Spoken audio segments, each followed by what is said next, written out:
Since the start of Russia's invasion of Ukraine, and until it ends, every NATO summit will be dominated by one question: how the alliance can best work with Kyiv to win the war. That was true for the special Belgium summit, called 1 month after the war began, specifically for that purpose. It remained true for the 2022 annual summit in Spain, and it continues for the 2023 summit in Lithuania.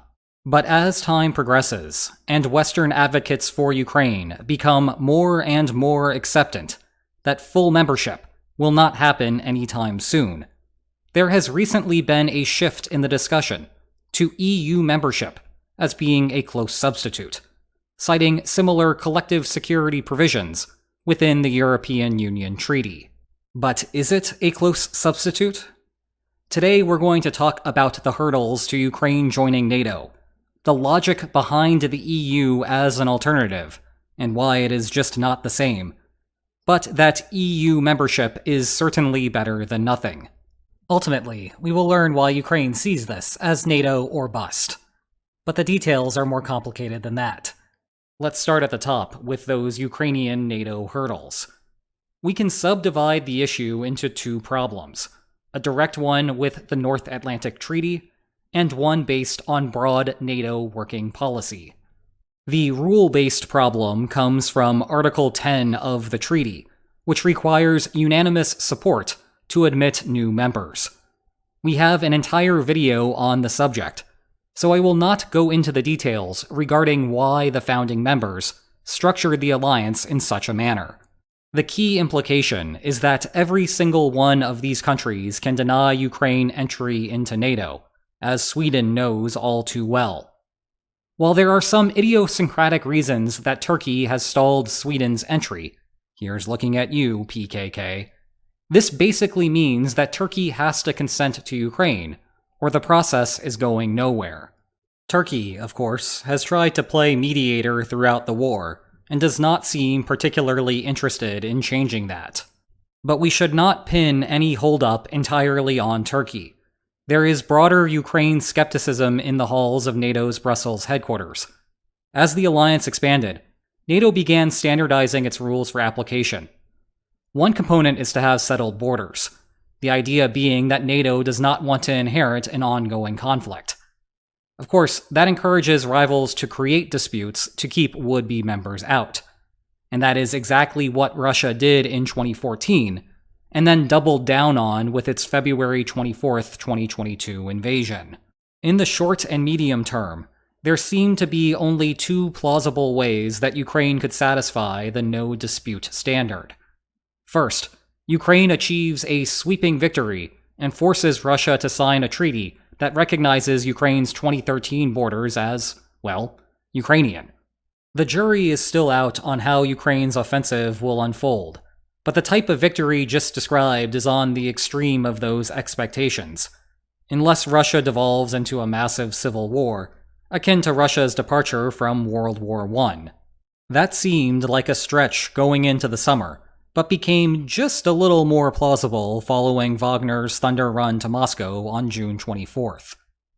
The other way this could happen is where Ukraine formally cedes Crimea, and perhaps some more in the east. Then Russia and Ukraine sign an agreement that officially ends the conflict, which explicitly includes a provision for Ukraine to enter NATO. Essentially, Kyiv chops off a foot and maybe a hand to preserve the rest of its body. For now, that seems hardly likely either. Ukraine thinks that it can outlast Russia in this war and slowly recover everything it once held, NATO or no NATO. In other words, Kyiv is not interested in giving concessions at this point. Long term, the situation with Russia could evolve in unpredictable ways. That is why Ukraine is not simply going through the motions here. But currently, the NATO summits are more geared toward coordinating with Ukraine, rather than bringing Ukraine aboard. This is why much of the chatter has shifted to Ukraine joining the EU as a consolation prize. The assumption here is that the EU will be easier to join, and provide similar benefits. The ease of membership question is a topic for another time. Suffice it to say that it is no simple task either. It also requires unanimity.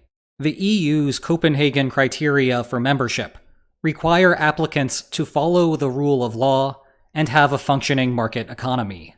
But as of 2019, Ukraine was a country where it was possible to create a TV show where a history teacher gets caught on video going on an expletive-laden rant about how bad corruption is in the country, which makes the character so popular that he accidentally wins the presidential election, which then spawns a real-life political party based on the television show with an anti-corruption platform, which then propels the actor to become the actual president in a sweeping victory over the oligarch incumbent.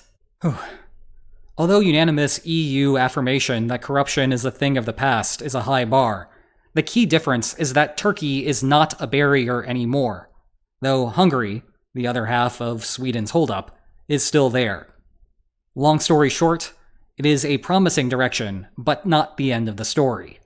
Anyway, let's focus on the part about how the EU could ostensibly have similar benefits as NATO, that is, Article 5 protection. In practice, Article 5 does not say what would happen if Ukraine was under its umbrella and Russia continued the attack.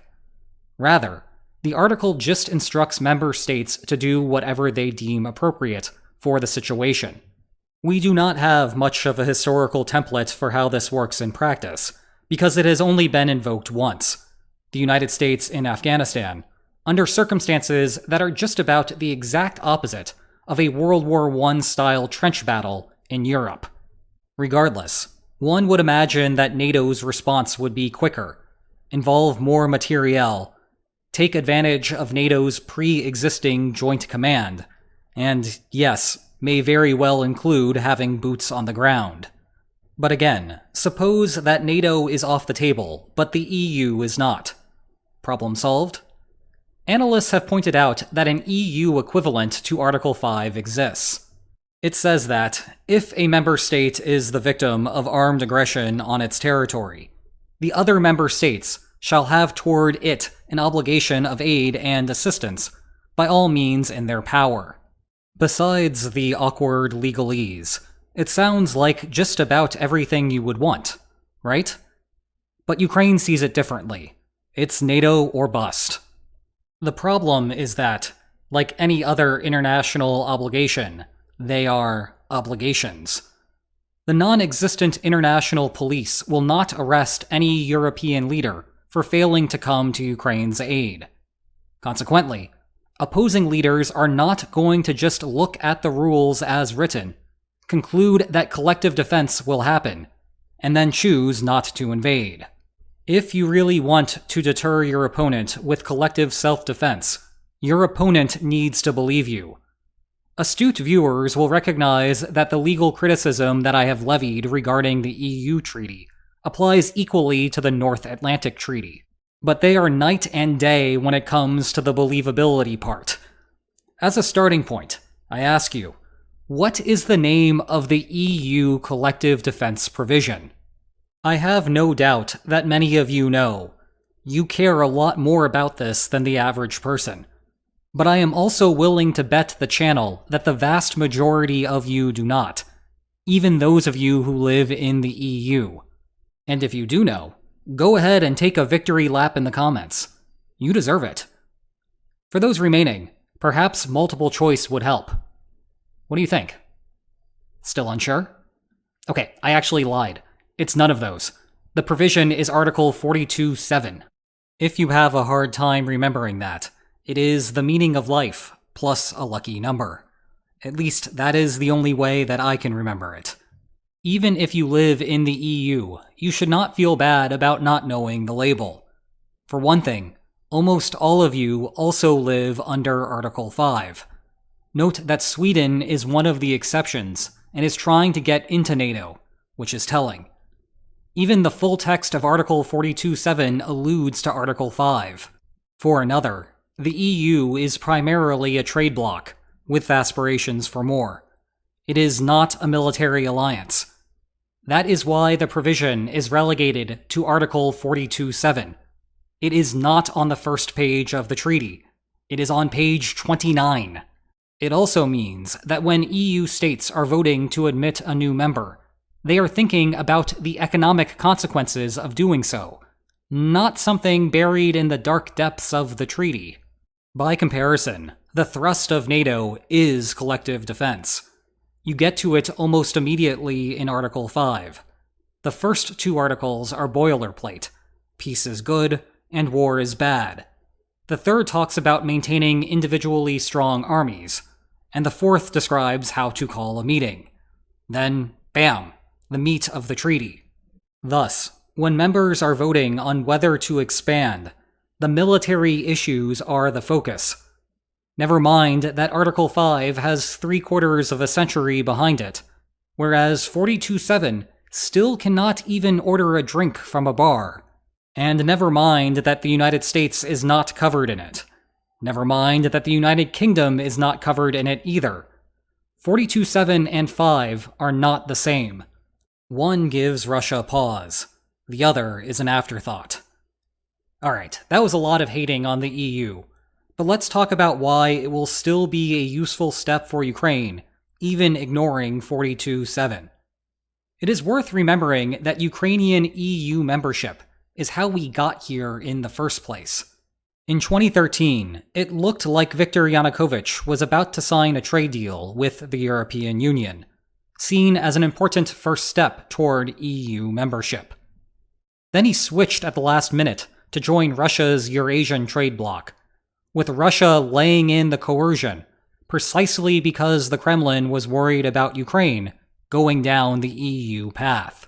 That resulted in protests in Independence Square, and the rest, as they say, is history. One revolution later, the EU trade deal came into effect in 2017, but actual EU membership would benefit Ukraine way beyond that. This all matters because countries that trade together tend to stay together. It is pure economics. If Ukraine is your trade partner, you are making money together in the process. When another country comes to threaten Ukraine, even if you do not directly care at all about Ukraine, the potential invader is now putting your own wealth on the line. That makes you more inclined to intervene on Ukraine's behalf. Of course, if Ukraine is a trade partner and falls within a visa-free zone, then more of you are going to travel there as well. The corresponding cultural exchange might just make you actually like Ukraine directly and want to protect it, regardless of the economics. Even just having more non-Ukrainian EU bodies physically present in the country will give the opponent pause. Now invading Ukraine might incidentally kill a bunch of German, French, and Polish citizens, and their governments might not look too kindly at that. Consequently, even ignoring the EU's obligations under 42.7, membership is helpful, and indirectly, it helps move toward NATO integration. All of Ukraine's new trade partners might want to protect their investment. Do you know what a good way to do that is? Well, I have an answer. It's Article 5. That does not directly solve the Turkey problem, but it does encourage EU states to offer more inducements to Turkey to grease the wheels. As such, it may be NATO or bust for Ukraine, but EU membership is a useful rest stop along that path. Do you want to know more about the invasion? If so, it is this book or bust on the causes of it. Check below for more information on that. And if you enjoyed this video, please like, share, and subscribe, and I will see you next time. Take care. Channel update. In the middle of the chaos involving Wagner, I completely missed that we had steamrolled past 100 million total views. That is really awesome, and I cannot thank you all enough. The next milestone? 500,000 subscribers, and we still have a large pool to draw from. Just give it a click. Come on.